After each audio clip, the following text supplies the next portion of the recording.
Hello, welcome back to season 3 of Food for Therapy. I'm your host, Marie Therese Bolden. I'm so excited to be with you today. I've got the wonderful, wonderful artist, Elise Judd, at my table, enjoying a homemade chicken pie. The recipe will be on our socials, guys, so stay tuned for that. But Elise, you're a wonderful artist, and we came to connect when I saw your work in the Malvern Art Gallery. Yeah.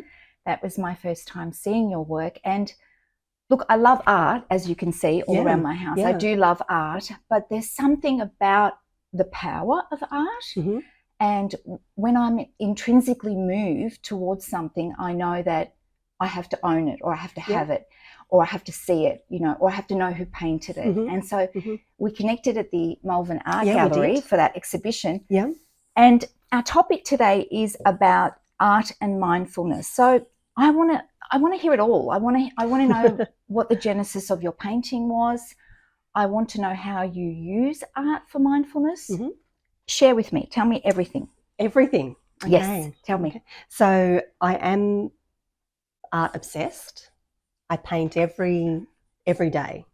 So it's ritualized. There's really not a day where I don't paint. Monday to Friday, I work like a job. I'm in the studio at 9, right? Sometimes earlier, and then finish around 4. So sometimes I'm just experimenting, and other times I'm working to deadlines and projects and things. So what's the inspiration? Like what inspires you to start? So generally I work out a topic that I want to paint. Like I research like other things. So often my paintings are semi-autobiographical. Oh. So lots of them have women in them. Yes, which I love. Yeah, lots of my work has women. So I have 2 daughters, and I grew up with my parents were divorced, so I spent a lot of time just with my mother. Mm-hmm. So women have always, I've really enjoyed portraiture, and with portraiture I've mainly done women. So yeah. I'm obsessed with this show at the moment, Portrait Artist. Oh yes. Yep. I'm obsessed with it. Yeah. It is so inspiring. It is, and for those of you that don't know what the show is, it's called Portrait Artist of the Year, and they do this big pool of artists all throughout England, and they have 9 finalists competing to paint a famous sitter, and it's the most inspiring show, because what you get to see is that there's no right way and there's no one way. Yeah. And even when someone's an amateur painter, because there are professionals and amateurs on the show, you see that if you're going to be an artist, you'll paint regardless. Yeah. And I just love that. And I think that's really interesting, because in the past, to be an artist, like you had to go to an art school. Yeah. There was a road that you had to take to become an artist. Right, yeah. Whereas these days that road is no longer there, which some people think is bad, some people think is great. Mm-mm. So lots of people are artists without any formal education. Mm-hmm. And, that's completely fine. I'm open to both ways. I went through the formal education way. Yes, I did some research on you. Yeah. How do you think having formal education helps you as an artist? Which is kind of a loaded question, but I think it can hinder a lot of artists, because I find that I get so hung up on wanting everything to be perfect down to the canvas that I use. It's just like, sometimes when you know too much information, it can become more confusing. Right. Whereas I think I'd love to just be an intuitive artist and just go, I really feel like just experimenting with colour today, or I feel like, but my foundations are more traditional and I can't shake those. Mm-hmm. So yeah, that's just the way that I like to do things. But so when was the moment where you woke up and you went, I'm going to paint, or I'm an artist, or I feel like I could do this? What was that moment? I remember at school. How old? I'm not one of those people that are like, I've painted and drawn since I was 5 and whatever. I actually didn't fall in love with art until about year 10 at school. So I had this wonderful art teacher, and up until that point I actually failed art. I really enjoyed art, but I didn't think it would be my career. And we were given an exercise in class and we had to draw a picture upside down. And I did that, and that was, the classroom was completely silent, and we concentrated and we did the exercise. And at the end, I think when you're young, you also want to be drawing realistically. Right. So for me, I did at that time. And I think that's also where at school they lose a lot of kids, because kids at a certain age do want to learn to draw realistically. Like, I want to draw this bird and I want it to look like that bird. I don't want to draw the feeling or the bird or how any of that stuff. I want to draw the bird. Right. And lots of art teachers themselves can't draw. So they do, you know, a class on colour and expression. And it's like, no, I want to do that. And then lots of kids leave it. So I had a teacher that was just really inspirational, I think, and realised all those things are good, but I come from wanting to know not the right way to do things, but the traditional way to do things, and then choose whether I want to do them or not.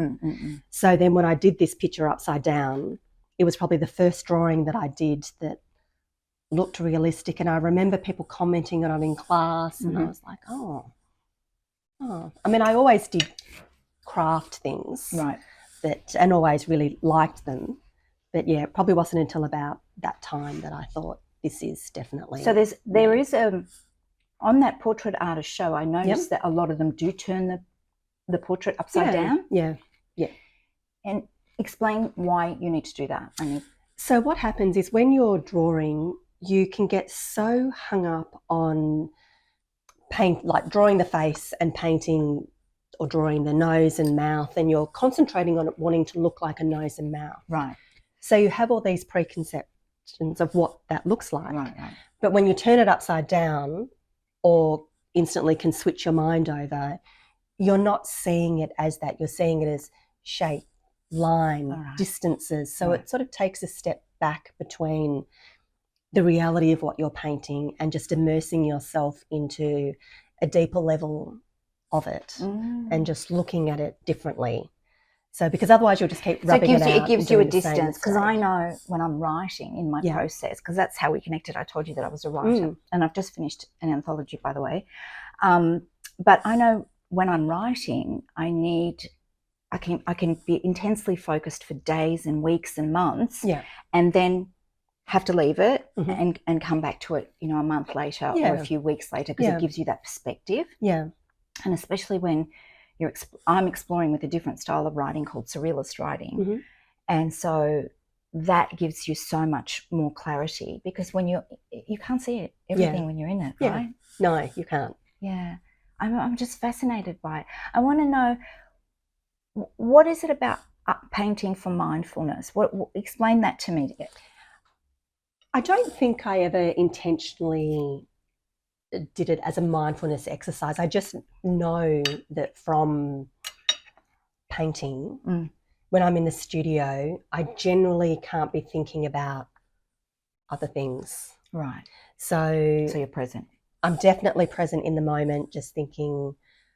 So any worries that I have going on in my life, I actually can't be bogged down and be thinking about them at that time. So it gives my body a relief of not being stressed about those things. So there's a whole day where I really aren't worrying about, family or whatever might be going on, and I'm just doing my painting. And you know that you're in a state of mindfulness because you will lose track of time. You will know that you've forgotten to pick your children up from school and suddenly go, I better get going. So, it's, but at the time I don't think you realise that you are, I don't realise I'm in the moment. I will just suddenly go, it's 4 o'clock. I feel hungry. That's right. Right. I forgot to eat lunch Yep. because I was so involved in what I was doing.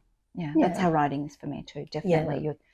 you're so in that space. Yeah. Yeah. That time is definitely very relative. Mm. But I guess, you know, whenever you cultivate a particular, I don't know, modality or artistic quality, I'm always intrigued about other ones. Yeah. Like I know how to write, and I Mhm. write really well, whether Yep. it's for a film or whether it's, you know, a biography or whatever. But the other arts intrigue me, and I'm always curious as to, you know, like for me with writing, I will have an idea about something, and then I'll be compelled to start writing, and I'll just write. Yeah. Is that? Well, I will generally have about 3 or 4 different artworks or creative projects going on at any given time, and I rotate between them.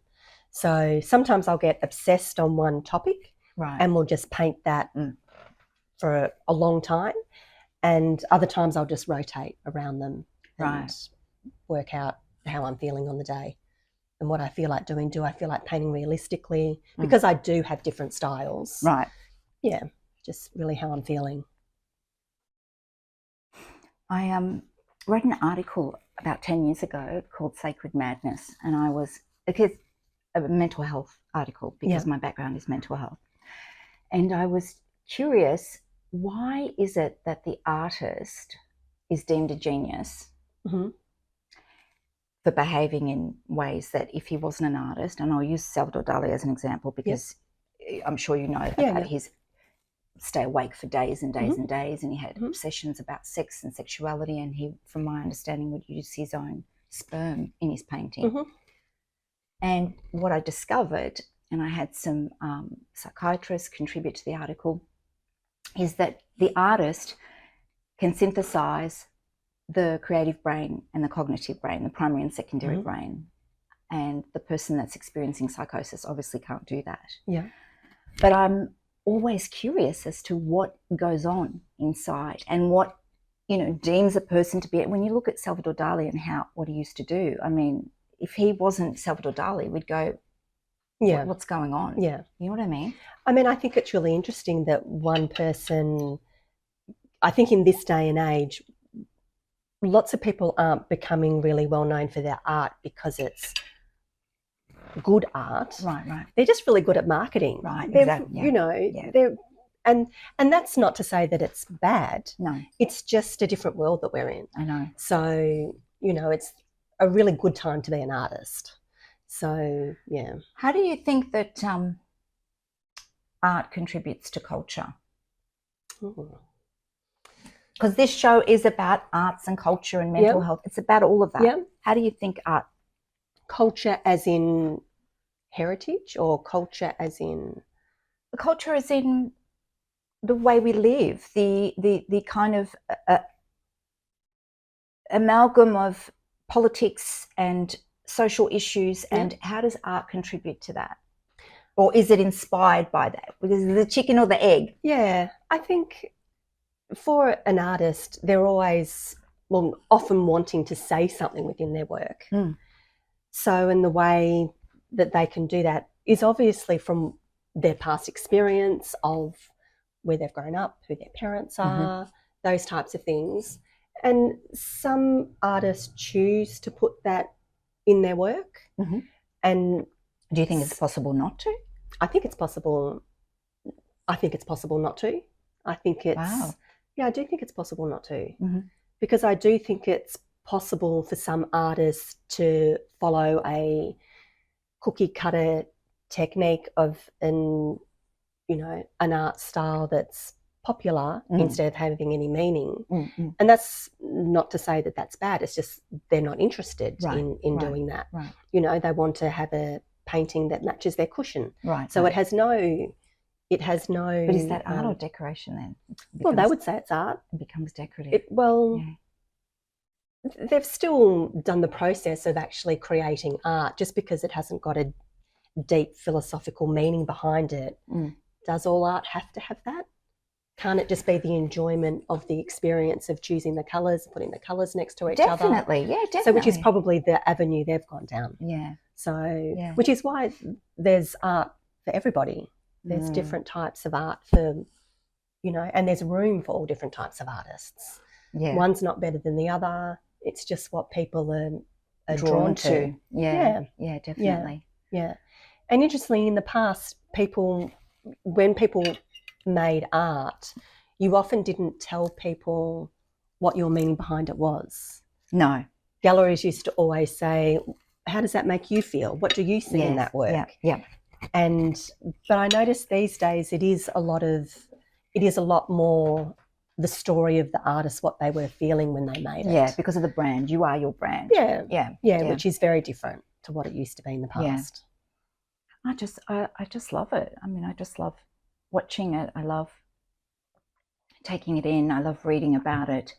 You know, and I told you, I read the name of the painting a few days ago, and of course, I'm going to be drawn to that. You know? Yeah. What is it? The Promise of Possibility. I can't. Yeah, the Promise. I can't remember. Of course, I'm going to be drawn to that. You know, it just made me feel really beautiful. There was just something about, I don't know whether it was the way that the woman was laying on the bed, or the hair and the composition of the painting, but it was just so beautiful. Yeah. And I said to my husband, I really want to commission you for my when we move into a new home, definitely have a big piece like that. It's just beautiful. Well, it's interesting because sometimes I'll write poetry, and from that poetry I'll often do a painting, or the other way around. Right. And I think the one you're talking about, I did it the other way around. I actually painted the painting first. Right. And I had an idea of what I wanted to paint, and then at the end I wrote the poem, which wasn't how I would normally do things. Yeah. So, yeah. Well, we're constantly evolving, right? We're constantly evolving and changing, and, you know, I think the fact that you say that when you paint, you're not consciously going, I need to be mindful, or I'm in a state of mindfulness, but the whole experience of it allows you to be in that presence. And the presence, for me, I feel like it's a life lesson for me, you know, and I learnt it by having, I think I told on one of my previous, by having that holy instant experience, which was literally an instant of being present and all ego suspended, and I just felt so happy and so joyous, and I was like, this is definitely a life lesson for me, being present, you know, because I tend to be very analytical and overthink, and so I feel like that's a beautiful thing, to be painting and be relaxed. And when you get, it's not always relaxing. It's not. No, it's you not. know what I noticed about your work is also got those beautiful fabrics. Take me through that. So my background is in textiles. So I think that's why I like layering, and some of my work is very busy because I like busy. Right. So and I find it interesting when you know, someone will come along and say, oh, you know, I want to be an artist, and they do have this impression that you are just going to the studio and it's a fantasy. It is like writing. It's a fantasy. Exactly. They don't know how much hard work goes into it. It is a complete fantasy because sometimes you are working to deadlines, and those moments of being completely in the moment, they definitely are there, and they are there a lot of the time. But then when you are a practicing artist on your own, then you are, you know, the web designer, the accountant, the marketing department. Definitely. Like you are really, really busy. Definitely. And, you know, having all those things. And sometimes the art, it is difficult. Like, and you do have to keep pushing through with the painting. So you actually sew the fabrics into the sometimes I paint them and sometimes I sew them. It's amazing. So, yeah. Yeah. And that's why your reels on Instagram are so detailed, to show that. Yeah. Which I really, really appreciated that. Yeah. You know, I love that. Yeah, no, I like textiles. I find textiles are undervalued art. So, and particularly because most textiles traditionally would have been done by women. So it always would have been undervalued, which it's good to see that these days traditional textiles in lots of Indigenous cultures and things is now becoming so Do you in the know forefront. of the lady Iris Apfel? No. She just recently passed. I think she got to 102. Oh, with the sewing of like all the little animals. Big black glasses, grey hair, really ostentatious kind of jewellery. She came from a textile background in New York, and, you know, she built up her name as much as she could, but she actually didn't become a brand until she turned 90. And she talks about the importance of the textile background is infused and imbued in everything, in the way that she dresses, in the way that she carries herself. And you can see that because she came from that background. You know, you can see that she will get a Dior skirt and mix it with something that she gets at Sears, or you know, you can see the indigenous beads around her neck and the glass. You can see that, and I love that. You know, I love that. But I want to hear about your discovery that, because you came from a non-artistic family background, your primary family, your immediate family. So how did you discover that art was in your family? So I wasn't very close to my father. So, I mean, he was lovely, but we just didn't spend much time together. And then when he passed away, there had kind of been talks in the family, like he had mentioned that his grandfather used to dabble in painting. So his grandfather. So your great grandfather. Yes, right. Yes, so his grandfather. So, and then I just happened to be at my stepmother's house, and she said, "Oh, there's these two paintings in the shed." I was like, "Oh, okay." And she brought out one, and it was a beautiful portrait. So, and the portrait would have been of my grandfather. So, and I just remember looking at it, and I truly could not believe that someone that was related to me had painted it. And I have it in my studio. I saw it. It looks like something from Florence. It's just beautiful. It's gorgeous. It's just beautiful. And ever since I've had that painting in my studio, it sounds really silly, but I feel like I'm a better painter. And I feel like, because I never had anyone telling me in my family, you know, it's been no importance on art. I came from that family as well. In Egypt, you're either an academic or you're nothing, right? I mean, they said they probably weren't as harsh as your family. It just wasn't understood. It was just like, oh, you know, that's fine. They would never talk me out of becoming it. Right. But it just wasn't understood. So then to have this painting, so I have that, and I also have a landscape as well. So I feel really lucky that I have them.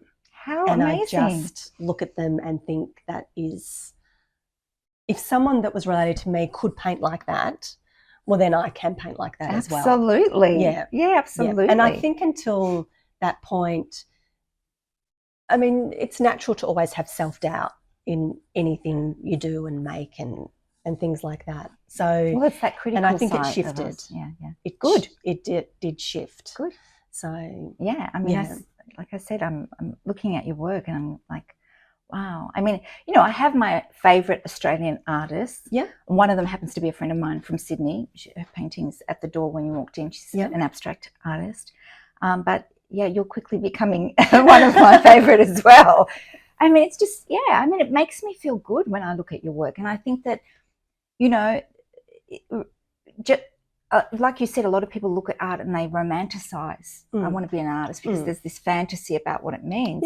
But you can also be affected and impressed by art, and it makes you feel good, and you don't have to paint.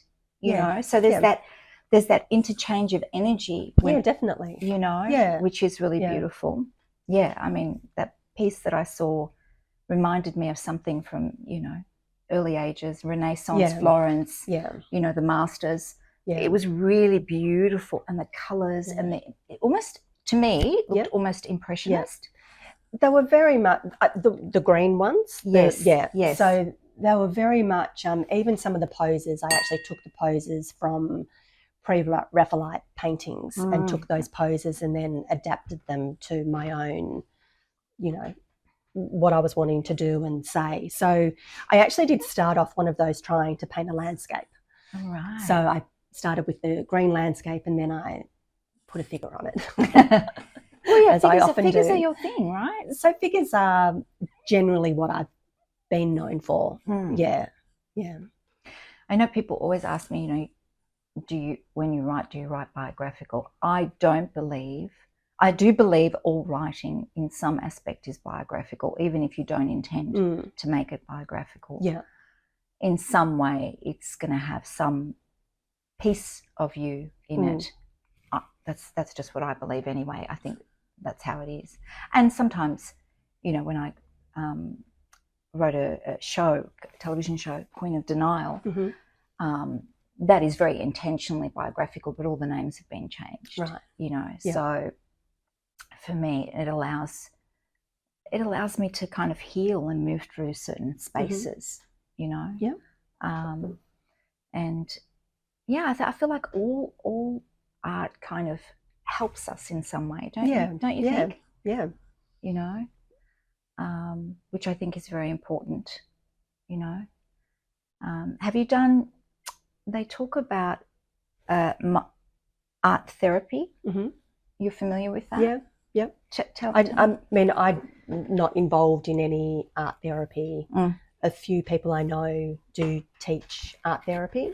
So, and I mean, it's obvious that it's going to be such a good thing. Yeah. I look at it and think it's a no-brainer that is what you would do if you were stressed, overwhelmed.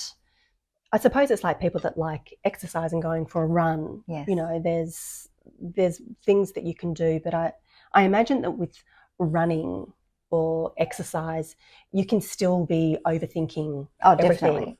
Whereas with art, you very rarely have that chance because you have to be thinking of which direction does the line go, what colour am I going to use? Like you're constantly thinking of exactly what is in front of you. So would you see a composition in your mind before you actually put paint? Yeah, you would. For me, I do. Wow. For me, I generally do sketches and, as I said, I do research. Like I actually, like a kid in school that has exercise books and you cut out things and you stick them in. Yeah. I do that and I write things. And so I'll have like my book, if I'm painting on my convict series, I'll take my book and I'll look at my research and I'll, you know, go, okay. And then from that, I'll do sketches and work out what I want to paint. So you've got a direction in your mind. I definitely have a bit like I definitely have a direction. Yeah. I'm not an intuitive artist. I definitely have a direction. Don't you think there's a bit of both happening at play? So even though I have a direction, the end result is often a surprise. Yes. So it's not that well planned that I am going from my sketch exactly. It's really just this is the intent of what I'm wanting to do. Right. So that's my starting point. Yeah. That show, Portrait Artist, really, I've got my husband addicted to it as well. Yeah. I just love it. Yeah. And his auntie, who did that one over there, that it's just, I mean, I just love watching people. There was one guy who used biro. Yeah. Do you remember seeing him? Yeah. And he won the competition. It was like, wow. Yeah. But I do find with them, I said to my husband, they are looking for a very modern artist. Yeah. They don't like when they've been taught by teachers in Florence or in Milan or wherever they learned to paint. They don't like that at all. Yeah. They like a signature style. They like an artist that's modern, that's going to continue to evolve. I just find it really inspiring. Yeah. Do your children paint? My children are both quite creative. Yeah. My eldest one in particular really likes art. My younger one is my model for lots of my paintings. Ish, I was going to ask you that. Is she? Yeah. So my youngest one is very funny because they do both model for me because I generally take photos and then work from the photos with some of the portraits. And my youngest one, I came up with the idea of doing my Bathing Girl series. Yes. And she was my model for that. And I said to her, look, I can pay you for the photo session that I take, or I can pay you every time I sell a painting of one of the bathing girls. And I had not painted any of them. I had not sold any of them yet. Mm. And she said, oh, I think I'll take every time that you... I knew she was going to say that. Clever girl. Yeah. Clever little cookie. Yeah, so she's renegotiated her price. Whereas my eldest one is just like, oh, yeah, that's fine. Take a photo. No problem. I know. They're so different. They are very different. Yeah. Whereas my younger one is, no, the face is not for free. So God bless her. Yep. Yeah. Fair enough. That sounds like something my daughter would say to me, definitely. Mm.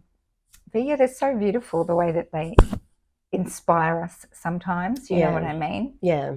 Do they, my daughter will often say to me, if I'm cranky or something, please go and write, because she knows when I'm in the zone. Yeah. And I'm at my calmest.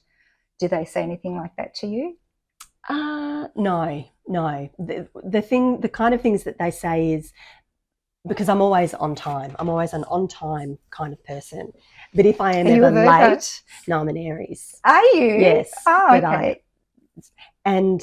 But if I'm late, they'll know I'm late because I lost track of time only ever doing art. Right. So, yeah. But otherwise, no, they're pretty... I think it's a good balance. I think I have a good balance. Girls are lovely. They're warriors. They teach you a lot about yourself. Yeah. Like I always say, my daughters, I want to be like you when I grow up. I say to her, like she's a real introvert, like real introvert, like the kind of, I always say to her that you're the kind of person when I was growing up that I wanted to be like. Yeah. Right? Yeah. That kind of poise and holds her energy in and doesn't feel compelled to say anything if she doesn't want to, regardless of who's around her. And but she's so strong. She's so emotionally strong. She's such a beautiful girl. Yeah. I feel like they teach us so much about ourselves. They do. Yeah. Definitely. Yeah. Tell me more. Tell me more. I want to know so much about. Is your husband an artist? No, he's an engineer. So, but he is very creative. Is he? So he's, Yep. When we renovated, we had a tree knocked down, and I wanted it into a sculpture. So I said, "Oh, could you just, you wanted the tree in a sculpture?" Yeah. Oh, wow! So I said, "Can you just chainsaw that?" So it's his work, right, and do it as a sculpture for me. I wanted a family sculpture of the four of us. That's amazing. Because it's sort of the branches. So yeah, and so he did that. He's really creative. He's beautiful. I know. My husband is lovely. I've got one of those too. Yeah, I'm really We're lucky. blessed. We're very blessed. I am really lucky. Yes. Yes. We're very blessed. I always say that.